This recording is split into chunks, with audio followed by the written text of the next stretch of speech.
So படித்ததெல்லாம் இங்கே தான் தியாகதுர்கன்ற ஒரு ஸ்கூலில் தான் படித்தேன். படித்து முடிச்சுட்டு வேலையை தேடும்போது கிடைக்கல. ஏன்னா படித்தது கம்மி படிப்பு, அதெல்லாம் வேலை தேடும்போது கிடைக்கல. அப்படியே கிடைச்சாலும் இதெல்லாம் கேட்டாங்க, அது நம்மள்ட்ட இல்லை. ஸோ அதெல்லாம் என் அப்பா அம்மா வந்து பெங்களூரில் இருந்தாங்க. சரி அவங்கள்ட்ட போய் இதாக கிடைச்ச வேலை செய்யலாம் சொல்லிட்டு அங்கே போனேன். அங்கே போயிட்டு வேலை தேடும்போது ஒரு துணிக்கடையில் தான் வேலை கிடைச்சிச்சு. ஸோ அந்த துணிக்கடையில் போய் வேலை செய்யும்போது ஸ்டார்டிங் 50,000 சேர்ந்தேன். 3 வருஷம் என்னோட ஹையஸ்ட் சம்பளம் 10,000 ஆச்சு. ஸோ 10,000 சம்பளம் எடுத்துகிட்டு எல்லா சம்பளமும் என்ன ஆகும்? சேவ் ஆகும் இல்லையா? செலவாக தானே. ஸோ உங்களுக்கு என்ன நடந்துச்சு அதாவது எனக்கு நடந்துச்சு. எவ்வளோ எடுத்துகிட்டு வந்தாலும் பத்தல. சரி எக்ஸ்ட்ரா பார்ட் டைமில் ஏதாவது வேலை கிடைக்குமா, இந்த வேலை செஞ்சுட்டே ஒரு பார்ட் டைமில் வேலை கிடைக்குமான்னு சொல்லிட்டு தேடும்போது தான் இந்த நெட்வொர்க் இண்டஸ்ட்ரி வந்து டச் ஆச்சு.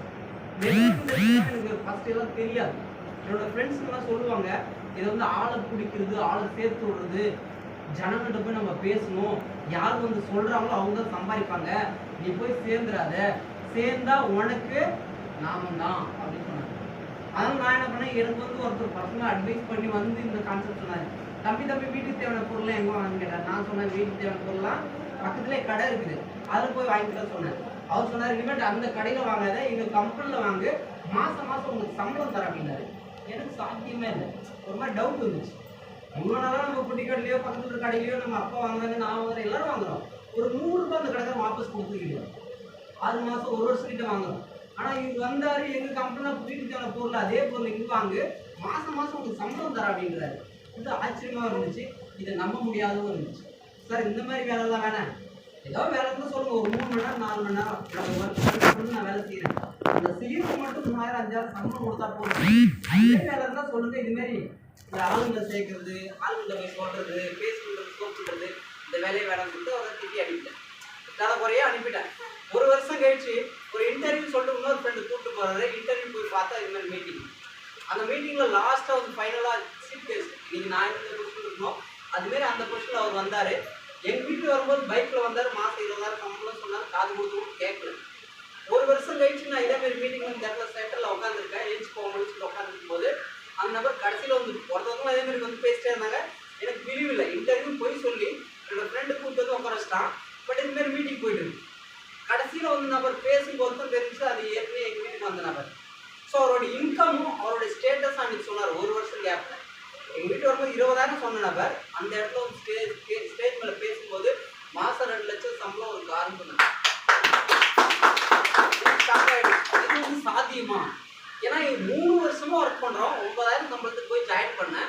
3 வருஷத்தில் 12,000 தான் சம்பளம். அதிகமாக வருஷத்துக்கு ஒரு 1000 ரூபாய் இன்க்ரிமெண்ட் பண்ணிக்கலாம். அவ்வளோதான். 12,000 தான் ஆயிடுச்சு. ஆனால் 20,000 சம்பளம் வந்து 12 மாதத்துக்கு 2 லட்சமா? இது பெரிய வளர்ச்சியாக இருக்கு. இது உண்மையிலே இருக்குமா?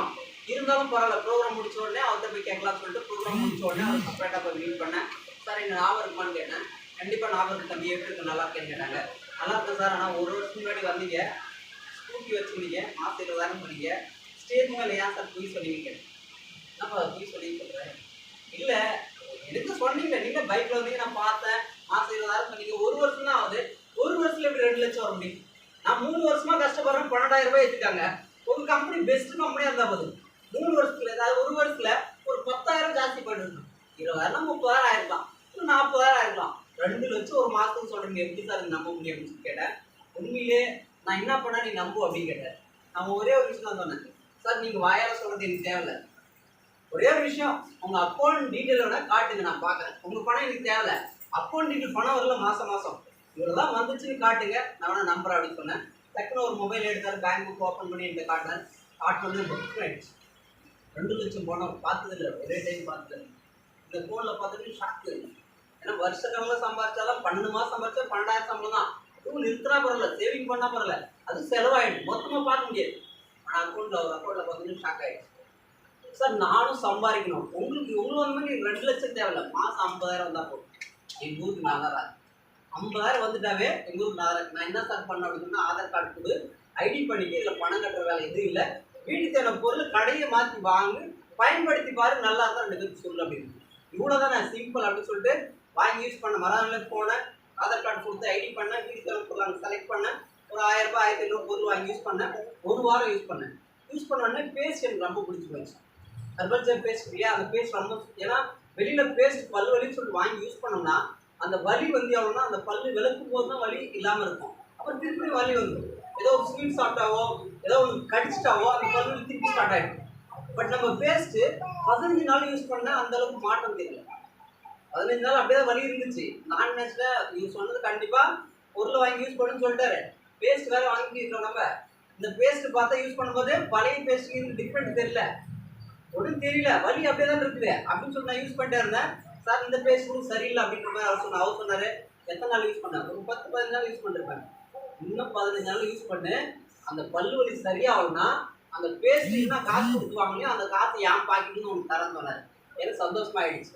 ஒரு பேஸ்ட் வந்துச்சு, காசு ஃப்ரீயாக இருக்கும்போது இன்னும் 15 தானே யூஸ் பண்ணி பார்த்து பல்லு வலியும் சரியாகணும்னு சொல்லிட்டு திருப்பி கண்டினியூ பண்ணி யூஸ் பண்ண அடுத்தது பல்லு வலி எப்படி போச்சுன்னு தெரியல, மறந்து போச்சு. அதுக்கப்புறம் பல்லு வலி கண்டினியூ அந்த பேஸ்ட் யூஸ் பண்ண பல்லு வலியில் இந்த ரிசல்ட் வந்த உடனே எனக்கு ரொம்ப பிடிச்சி போச்சு. இதே மாதிரி பேஸ்ட் ஏன் சின்ன வயசுலேருந்தே கிடைக்கலான்ற ஃபீல் ஆயிடுச்சு. சின்ன வயசுலேருந்து கிடைச்சிருந்தா ஒரு 2-3 சொத்த பல் இருந்துச்சு, அதில் 1-2 எடுத்துட்டேன் 10th படிக்கும்போது. அதை எடுக்காமல் காப்பாற்றிருக்கலாமேன்ற ஃபீலிங் ஆச்சு நெட்வொர்க் இண்டஸ்ட்ரியில் வந்தோடனே. அப்போ தான் தெரிஞ்சு இந்த ப்ராடக்டோட குவாலிட்டியும் பெனிஃபிட்டும் தெரிஞ்ச உடனே ஸோ இதை சொல்லணும்னு சொல்லிட்டு என்னோட ரிலேஷன் ஃப்ரெண்ட் எல்லாத்தையுமே சொன்னேன். எல்லாருமே நம்மள எல்லாரும் திட்ட ஆரம்பிச்சு, யாரும் சப்போர்ட் பண்ணல. ஒரு 20-25-30 பேருக்கு சொன்னேன், 30 பேரும் திட்ட ஆரம்பிச்சாங்க. இதெல்லாம் ஒரு பிஸ்னஸாக படித்த படிப்புக்கு கிடைச்ச வேலையை செஞ்சுட்டு இருக்க, படித்த படிப்புக்கு ஏற்ற வேலை கிடைக்கல. பட் உங்கள் அப்பா அம்மா கூட பெங்களூரில் போனால் துணிக்கல்ல வேலை கிடைச்சி மாதம் 12,000 சம்பாதிக்கல, போதும் இந்த சம்பளமே. இதே கரெக்டாக தக்க வச்சுக்கிங்க. யாரும் அவங்க சொன்னாங்க இவங்க சொன்னாங்க பேஸ்ட் சோப்புன்னு சொல்லிட்டு அலையாத, 4 பேர் போய் பேசாத, இதெல்லாம் உனக்கு செட் ஆகாதுன்னு சொன்னால் எல்லாரும் நெகட்டிவ் தான் பண்ணாங்க. ஒரு 20 பேர்கிட்ட சொன்னாங்க, 20 பேர் ஆனால் வேணாம்னு சொன்னாங்க தவிர நீ பண்ணுப்பா நான் சப்போர்ட் பண்ணுறது யாரும் சொல்ல. உடனே நான் திங்க் பண்ணேன், ஒரு வேளை நம்ம கையால் ஆகாதோ, இதெல்லாம் சொல்கிறாங்களே நம்மளால இப்படி முடியும் அப்படின்னு இருந்தாலும் பரவாயில்லன்னு சொல்லிட்டு எனக்கு சொன்னார் இல்லையா. அவர்கிட்ட போய் நான் திருப்பி கேட்டேன், சார் இவ்வளோ பேர் சொன்னேன், இவ்வளோ பேர் என்ன நம்பி வரல, யாரும் ஒரு பொருள் கூட வாங்க மாட்டேறாங்க சார், ஒரு பேஸ்ட் கூட வாங்க மாட்டேறாங்க, நான் எப்படி சார் இதை பண்ணுறது அப்படின்னு கேட்டேன். அவர் சொன்னார் ஒரே வார்த்தை, இதே ஒரு வருஷத்துக்கு முன்னாடி உங்ககிட்ட நான் வந்து சொன்னேன், உங்ககிட்ட வந்து நான் சொன்னேன் நீ என்னப்பா எத்தனை பொருள் வாங்கின அப்படின்னு கேட்டேன். நான் ஒன்றுமே வாங்கலை சார். இதே தான் இன்னைக்கு நிறைய பேருக்கு இதோட புரிதல் இல்லை, தெரிய மாட்டேங்குது. ஏன்னா ஃபியூச்சரில் இந்த இண்டஸ்ட்ரியில் பர்ஃபெக்டாக போகிறது தெரிய மாட்டேங்குது. நீ இதை நம்பி பண்ணு, அடுத்து உனக்கான தேவையான நபர்கள் வருவாங்க அப்படின்னாங்க. நெக்ஸ்ட் நான் ட்ரை பண்ணும்போது 10 பேர் சொன்னேன், அப்புறம் 2 பேர் என்ன அந்த 2 பேர் வச்சு பிஸ்னஸ் ஸ்டார்ட் பண்ணும்போது ஃபர்ஸ்ட் மாதம் என்னோட சம்பளம் வச்சு 300 ரூபாய் சம்பளம் வந்து 600 ரூபாய் 1200 படிப்படியாக இருந்துச்சு. ஸோ லாஸ்ட் ஹையஸ்ட் என்னோட சம்பளம் பார்த்தீங்கன்னா 2,56,000 ரூபாய் ஒரு மாதம். ஆசைப்பட்டது ஒரு மாதம் 50,000 வந்தால் போதும்னு நினைச்சேன். இன்னைக்கு 2 லட்சக்கணக்கில் சம்பாதிக்கிறேன். லட்சாதிபதியாக மாற்றிருக்குது. அது காரணம் ப்ரொவைடா ப்ராடக்ட் ரிசல்ட் அல்டிமேட்டாக இருக்குது. ஸோ அந்த ஒரு பெனிஃபிட்டால் தான் இன்னைக்கு எத்தனையோ கம்பெனி இருக்கலாம், பட் ப்ரொவேதா மாதிரி ப்ராடக்ட் குவாலிட்டி வரவே முடியாது, ப்ரொவேதா மாதிரி ரிசல்ட் கொடுக்கவே முடியாது. பெங்களூரில் கிட்டத்தட்ட ஒரு 22 பேருக்கு தம்பதிகள் கல்யாணம் ஆகி குழந்தை இல்லாதவங்க 22 பேருக்கு கொடுத்து 22 பேருக்கும் குழந்தை ஆயிடுச்சு. நம்ம பெஸ்ட் ரிசல்ட் மிராக்கல் ரிசல்ட்லாம் கொடுத்துட்டு இருக்கு. ஸோ பெஸ்ட் ஒரு கம்பெனியில் இருக்கும், பெஸ்ட் ஒரு பிளான்குள்ள இருக்கும்.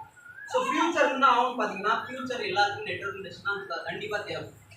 ஏன்னு பார்த்தீங்கன்னா ஆல்ரெடி உங்களுக்கே தெரியும், ஒரு 20-25 வருஷத்துக்கு முன்னாடி பார்த்தீங்கன்னா இதே ஏரியாவில் ஒரு சைட்டு வாங்கினா கம்மி ரேட்டாக இருந்துச்சு. இன்னைக்கு கேட்டு பாருங்கள், லட்சம் கோடி நாளில் போகும். அன்னைக்கு 10,000 20,000 50,000 1 லட்சத்துக்குள்ள தான் இருக்கும். இன்னைக்கு லட்சக்கணக்கில் சொல்லுவாங்க, கோடிக்கணக்கில் சொல்லுவாங்க. மாறி இருக்கு மாற்றம்.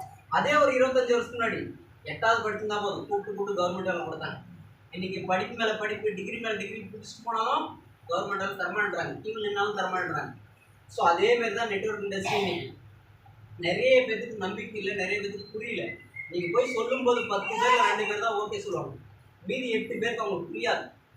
ஏன்னா அதே ஒரு 25 வருஷம் முன்னாடி கவர்மெண்ட் வேலை சொன்ன எல்லாம் நெகட்டிவ் பண்ணாங்க. இன்னைக்கு கவர்மெண்ட் வேலை தேடி ஓடலையா? அதே ஒரு 25 வருஷத்துக்கு முன்னாடி கேஸ்ன்னு சொன்னா எல்லாரும் பயந்தாங்க, ஐயோ எங்கள் வீட்டுக்கு வேணாம், 10 வச்சா வெடிச்சிடும், சின்ன பசங்க இருக்காங்க திரும்பி விட்டுருவாங்க,